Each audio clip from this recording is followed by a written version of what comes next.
नमस्कार, good morning. तो अपने पढ़ रहे थे रीतिकाल। रीतिकाल में आज हम पढ़ रहे हैं बिहारी। देखो कि बिहारी का जो पद है ये भक्ति नीति श्रृंगार है, काफ़ी बड़ा पद है अपने पास। तो अपने बिहारी में चल रहा था कि डिठी न पट समान दुति कनक कनक सौगात, उस पर अपनी चर्चा कर ली थी। अब आगे हम चर्चा करते हैं कि मेरी भाव बाधा हरो, मेरी भाव बाधा हरो हरो राधा नागरी सोई, मेरी भव बाधा हरो राधा नागरी सोई, जा तन की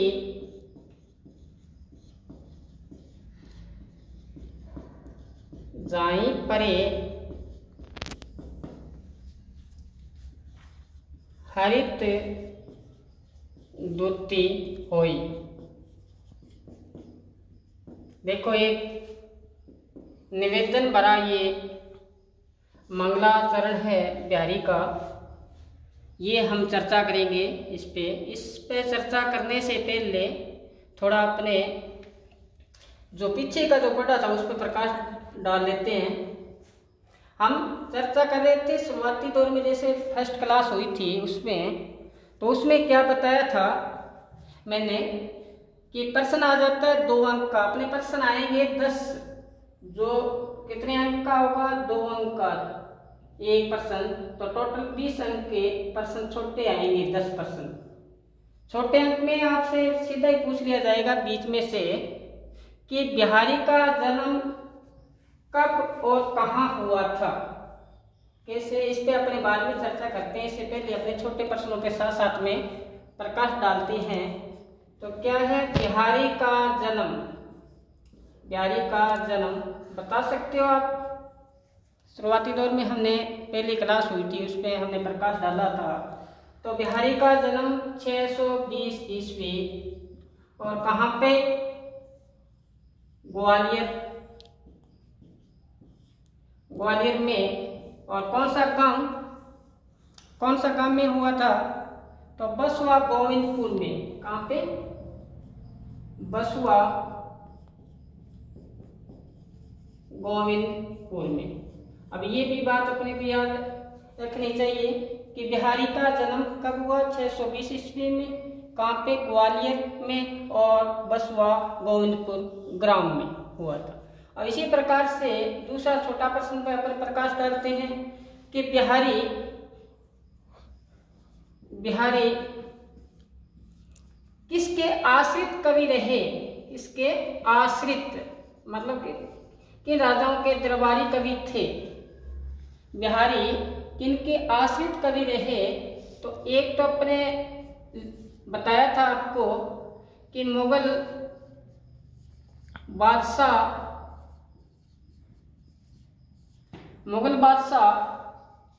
शाहजहां और जयपुर नरेश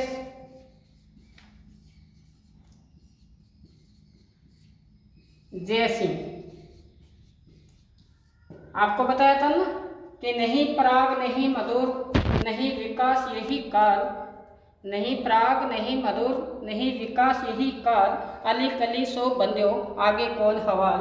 तो ये राजा नरेश जो जयसिंह है, उनको एक दोहे के माध्यम से सचेत किया था, जो विगत क्लास में हमने चर्चा की थी कि नहीं पराग नहीं मधुर नहीं विकास यही काल, अली कली सो बंध्यो आगे कौन हवाल। तो इसके माध्यम से राजा सचेत हुआ था, ये प्रश्न पूछा जाता है। इसी प्रकार से साथ साथ में ये हो जाए तो आप ये रखा करो याद। प्रश्न पूछ लिया जाता है तीसरा कि सतसैया के तो दोहे की उपमा किससे दी गई है? सतसैया के दोहे की जो उपमा है वो किससे दी गई है? बताओ कि सतसैया के दोहे की जो उपमा है तो आप एक पंक्ति याद रखो, शुरुआती जो मैं अपना पढ़ा था कि सतसैया के दोहे, सतसैया के दोहे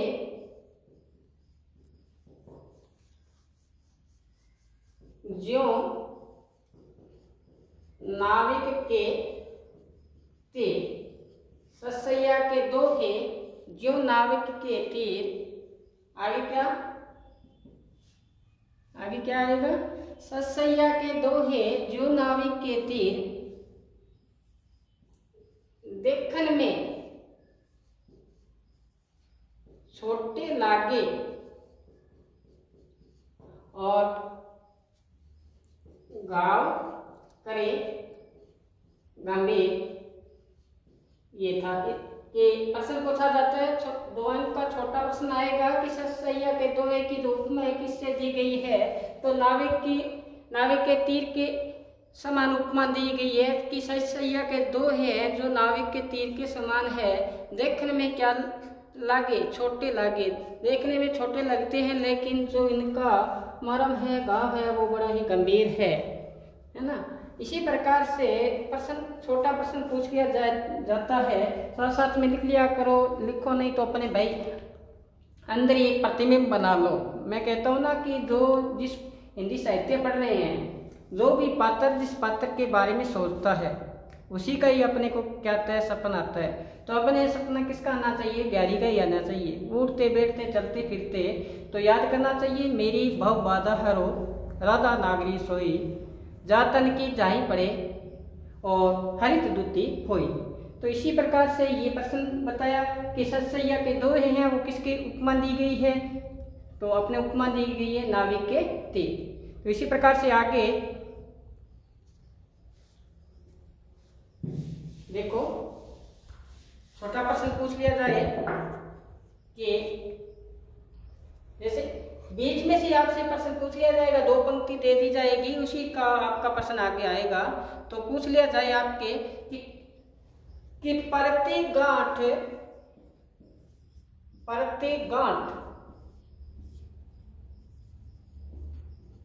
दुर्जन ही है, परती गांठ दुर्जन ही है, दई यह नई रीति, दई यह नई रीति। किसका चित्रण किया गया है? कवि ने, बिहारी ने किसका चित्रण किया गया है? कौन है दुर्जन है जिसके हृदय में गांठ पड़ती है, किसका चित्रण किया गया है?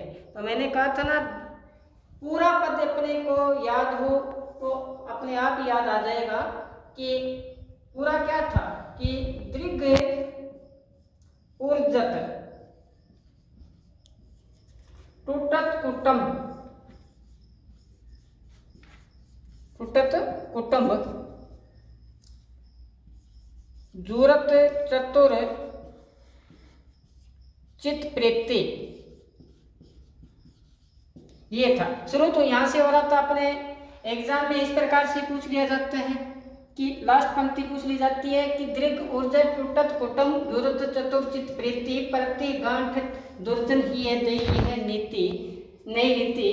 तो दुर्जन जो व्यक्ति है उसके हृदय में गांठ क्यों पड़ती है, ये प्रश्न पूछा जाता है कि दुर्जन व्यक्ति है उनके हृदय में गांठ क्यों पड़ती है।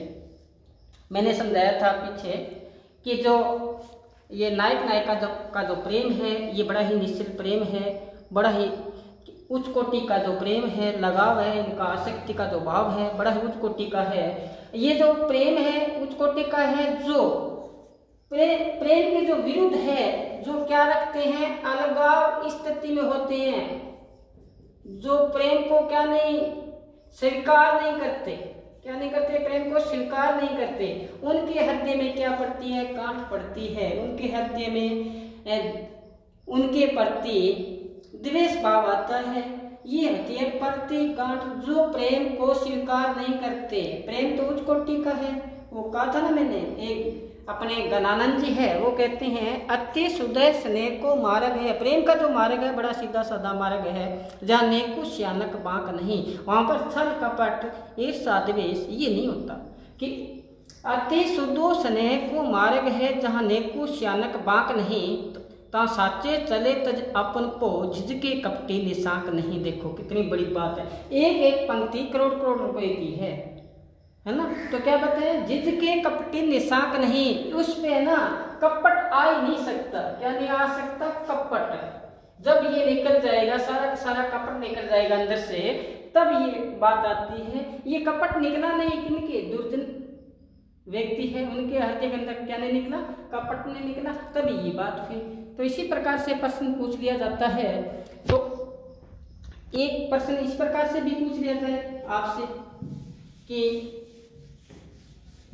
बिहारी के काव्य में, देखना कि बिहारी के काव्य में किसका चित्रण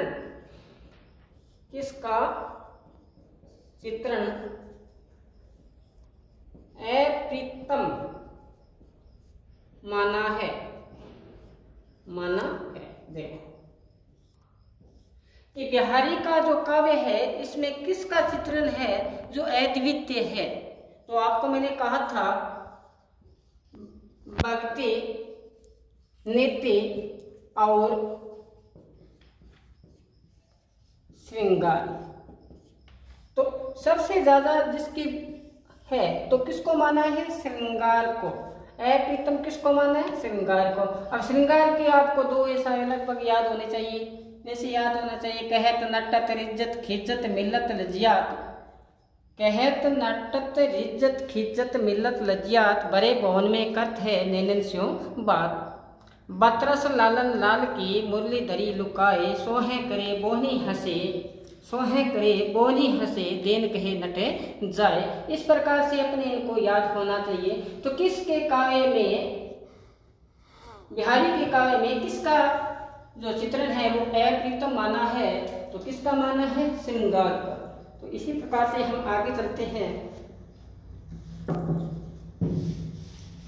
अब अपने शुरू करते हैं। मेरी भव बाजा हरो राधा नागरी सोई, जा तन की जाई परे हरित दुती होई।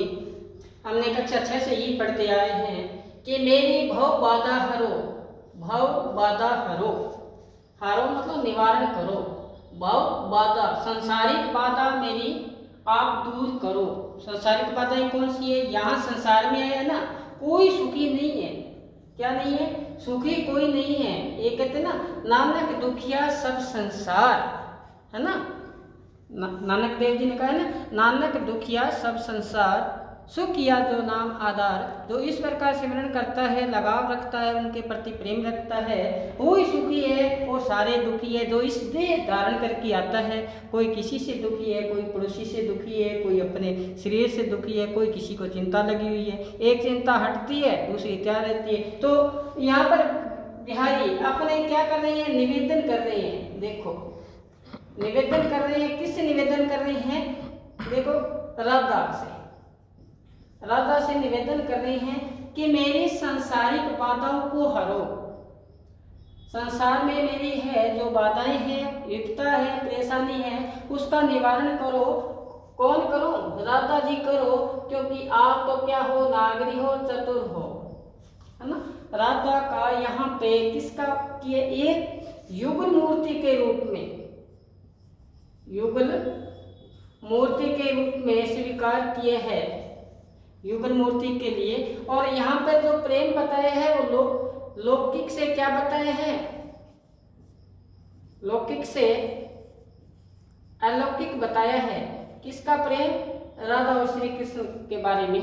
तो क्या बताए, मेरी बाधा हरो राधा नागरी सोई, मेरी संसारिक बाधाएं को आप दूर करो। आप राधा हो, आप चतुर हो।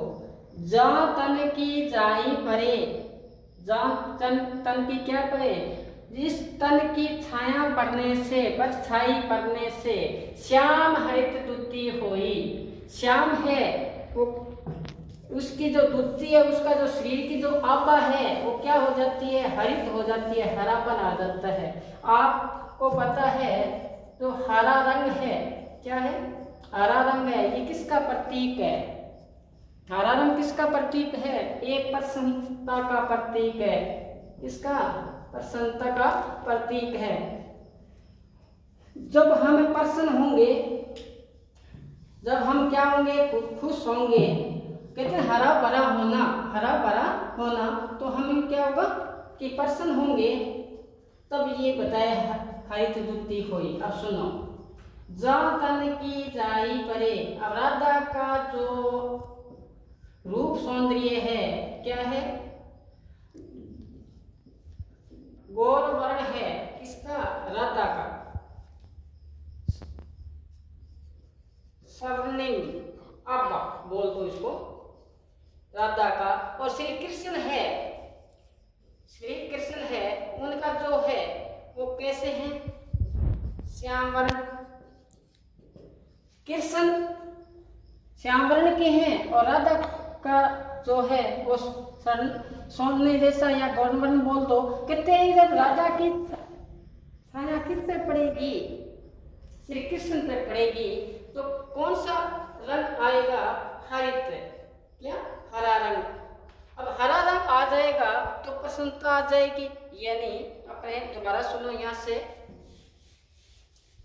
यहाँ पे क्या बताया सुनो, मेरी सांसारिक बाधाओं को हरो, मेरे जो संसार में विपदा है, परेशानी है, उसका निवारण करो। समझ में आया? किससे निवेदन कर रहे हैं बिहारी जी? राधा से निवेदन कर रहे हैं। अपनी प्रार्थना पत्र किसको दे रहे हैं? राधा को दे रहे हैं। अपने निवेदन कर रहे हैं। देखो नीचा होके बड़े नम्रता के साथ क्या कह रही है? क्यों? क्योंकि जो राधा का जो तन है वो कौन सा वर्ण का है? मैंने बताया गौर वर्ण का है, गौर वर्ण का है। और जो श्री कृष्ण का रंग है वो कौन सा है? श्याम वर्ण का है। जब इन दोनों का क्या होगा? मिलान होगा। क्या होगा? जब इन दोनों का क्या होगा? मिलान होगा, तो एक नए रंग की उत्पत्ति होगी। कौन सा?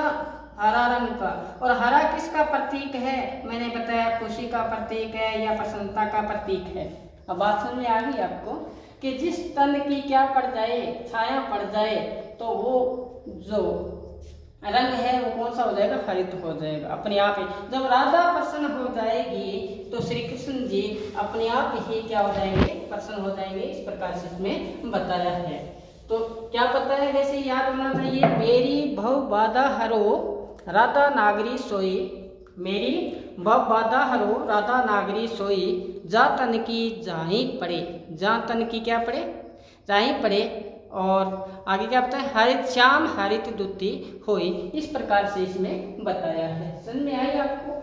एक बार लिख के याद करो, वैसे याद नहीं होता तो कहते ना एक जगह कि अगर बार बार इसका प्रयास करेंगे, करत करत अभ्यास जड़मती होई सुजान, रसरी आवत जात से सिर पर पड़े निशान। बार बार अभ्यास करेंगे तो अपने सारी याद हो जाएगी। एक जगह कबीर ने लिखा है, देखना कि द्वार धनी का पड़ा रहे, द्वार धनी का पड़ा रहे, धक्का धनी का खाए। कहते हैं द्वार पड़ा रहो, उसके धक्के उसी की खाओ, है ना।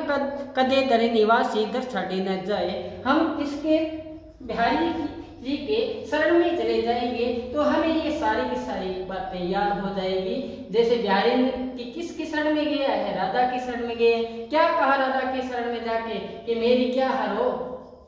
भव बाधा हरो, संसारिक कष्ट का निवारण करो। क्योंकि कौन कर सकता है निवारण? राधा आप ही कर सकते हो, आप तो चतुर हो। क्योंकि आपकी जब परछाई पड़ती है किस पर? श्री कृष्ण पर पड़ती है, तो वो प्रसन्न हो जाते हैं। अब जब श्री कृष्ण क्या हो जाएंगे? प्रसन्न हो जाएंगे ना, खुश हो जाएंगे ना, तो मेरी तो जो भवबाधा है ना उसका तो क्या हो जाएगा? निवारण हो जाएगा। भवबाधा का क्या हो जाएगा? निवारण हो जाएगा। ये बताया देखो, है ना। इस प्रकार से हम अपनी नम्रता के साथ, दीनता के साथ किसी के पास जाते हैं, हम सब कुछ मिल जाता है। मैंने बताया था ना, द्वार धनी का पड़ा है, धक्का धनी का खाए। हम द्वार किसी के पड़े रहेंगे, धक्का उसी का खाएंगे, तो हमें वो चीजें उपलब्ध हो जाएगी। समझ में आ गया? ठीक है ना। इस प्रकार से हम आगे का अध्ययन करेंगे। तो अपने बात की कि मेरी भव बाधा हरो राधा नागरी सोई, जा तन की जाई पड़े हरित द्युति होई। तो इसी प्रकार से देखो कि अपने प्रयाग जाते हैं। कहाँ पे? प्रयाग में जाते हैं। वहां पे क्या है? 3 नदियों का संगम है, गंगा, यमुना और सरस्वती। सरस्वती 3 नदियों का क्या है? संगम है। प्रयाग में जाते हैं, वहां 3 नदियों का संगम है, गंगा, यमुना और सरस्वती। अब सुनो, ये जो गंगा है ये किसका प्रतीक है? यहाँ पे ये, यहाँ पे राधा है, यहाँ पे यमुना है, कृष्ण वर्ण का है, तो किसका हुआ? कृष्ण का। अब दोनों का जब मिलान हुआ, दोनों जब एक हुए, 2 से 1 हुए, तो कौन? किसका? सरस्वती का। आई बात समझ में? कि प्रयाग जाते हैं, गंगा, यमुना और सरस्वती का त्रिवेणी वहां पे धाम है। वहां पे गंगा का सूचक दिया है राधा का, और यमुना का किसका दिया है? कृष्ण का। और दोनों का संगम हुआ, और कौन सा? नया सरस्वती वहां पे त्रिवेणी लहराई धारा वहां पर बही। तो इसी प्रकार से इसमें बताया है, आपको बताया था, जब श्याम वर्ण पर गौरवर्ण वर्ण की जो आभा कांति जब वहां पर क्या हुई? प्रकट हुई, तो एक नया रंग पनपा। कौन सा?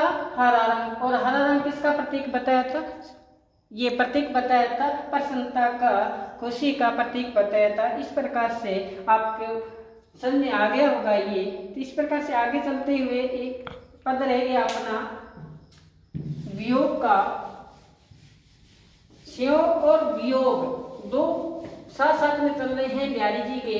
संयोग तो जब नायक नायिका पास पास में होते हैं, इनकी जब क्रीड़ा होती है, संयोग होता है। जब ये क्रीड़ाएं बंद हो जाती है, दूर चले जाते हैं, अलगाव की स्थिति आ जाती है, तब वियोग पनपता है। तो एक जगह बिहारी ने लिखा है, गौर से सुनना, इन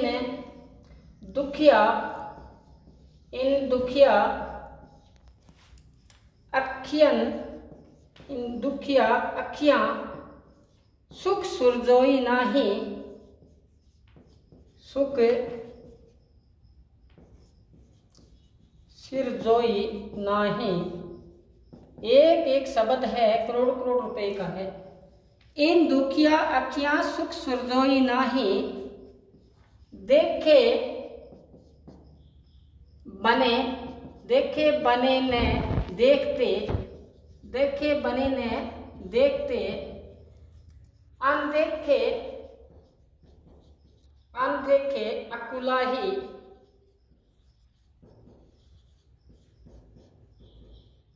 देखो, इन दुखिया अखियां सुख सिरजोई नाही, देखे बने न देखते, अनदेखे अकुलाही। मेरी जो अखियां है, आंखें हैं, इसके बारे में बताया है। जो भी अपने किसी के साथ लगाव होता है, प्रेम होता है, वो किसके द्वारा होता है? आंखों के द्वारा होता है। वो मैंने कहा था ना कि भरे भवन में कट है नैनन स्यों बात। जब भरा हुआ घर हो, पात्र से नहीं, पात्र पास में हो, बातचीत कर नहीं सकते, तो इशारों के माध्यम से, संकेत के माध्यम से, किससे करेंगे? आंखों से। और जब कोई अपना स्नेही पात्र दूर चला जाता है, सुनना, जब अपना स्नेही पात्र दूर चला जाता है तो तड़प उठती है, प्रकट किससे होती है? आंखों से। एक मीरा ने लिखा था ना कि ए दो नैन मेरो केव न मान्य, ये दो नैन मेरो केव न मान्य, नीर बह जैसे सावन की। मेरी आंखें मेरा कहना नहीं मान रही, और आंखों से अश्रु धारा बह रही है। जैसे अब जो सावन चल रहा है, इसमें बारिश होती है, रिमझिम होती है, इस प्रकार से मेरी आंखों में ये रिमझिम की धारा सदैव बहती है। कब बहती है? वियोग की स्थिति में बहती है, संयोग में नहीं। और यहाँ पे देखो क्या बताया है, इन दुखिया अखियां सुख सिरजोई नाही। मेरी आंखें हैं वो दुखी है। दुखी क्यों है? मेरा प्रीतम के वियोग से दुखी है, इसलिए इनको सुख है ही नहीं। देखो, सुख नहीं है। देखे बने ना देखते, जब मेरा प्रीतम मेरे पास आ जाता है तो मैं देख नहीं पाती। देखो अटपटी बात, जब मेरा प्रीतम पास में आ जाता है तब मैं देख नहीं पाती। अनदेखे कुल्लाही, जब दूर चला जाता है, क्या हुआ? दूर चला जाता है तो मेरे क्या होती है? व्याकुलता आती है। क्या आती है? व्याकुल। पास में था, देख नहीं पाए। क्यों भाई? जब प्रीतम पास में था तब देख नहीं पाए, और दूर चला गया तो क्या हुई? व्याकुलता। असंगति हुआ ना। अलंकार क्या बताया? इन दुखिया अखियां सुख सिरजोई नहीं, मेरी आंखों को सुख है ही नहीं। क्योंकि सुख क्यों नहीं है? जब मेरा प्रीतम, क्या मेरा प्रिय है, वो क्या है? पास में है। प्रिय मेरे क्या है? पास में है, लेकिन मैं उसको क्या नहीं देख नहीं पाती। आप देखो, गौर से देखो कि देख क्यों नहीं पाते? प्रीतम पास में बैठे, देख क्यों नहीं पाते? देखो कि विगत की जो बातें हैं ये बड़ा ही गहरा मार्ग है, प्रेम का मार्ग गहरा है। मैंने कल ही बताया था एक जगह, आपने सुना होगा कि लागी सो जाने कठिन लागन की पीर, लागी सो जाने कठिन लागन की पीर। जिसको चोट लगती है ना प्रेम में, वो ही जान पाता है, अन्यथा दूसरा नहीं। मैंने कहा था कि ये हाथ की उंगली है, एक उंगली पे चोट लग जाती है ना तो पास वाली नृत्य करती है। गौर से सुनना, जब एक उंगली पे चोट लगती है तो पास वाली क्या करती है? नृत्य करती है, क्योंकि इनको क्या नहीं होती? पीड़ा नहीं होती। तो इसी प्रकार इसमें बताया है कि जब प्रीतम पास में था तो देखा नहीं। पहले ये सुनो, प्रीतम क्या था? पास में था तो देखा नहीं, दूर चला गया तो क्या हुई? व्याकुलता हुई ना। अटपटी बात है ना। यही जगह लिखा है ना कि अंदर आग लागी रहे, देखना, अंदर आग लागी रहे, धुआं प्रकट ना हुई।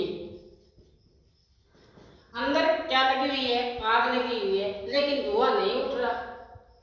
ऐसी पीड़ा हो, बेचैनी हो, फिर मिलती है, कुछ चीज मिलती है। तो प्रेम का मार्ग आसान नहीं है, ऐसे नहीं है कि अंदर प्राप्त कर लिया हम लोगों ने।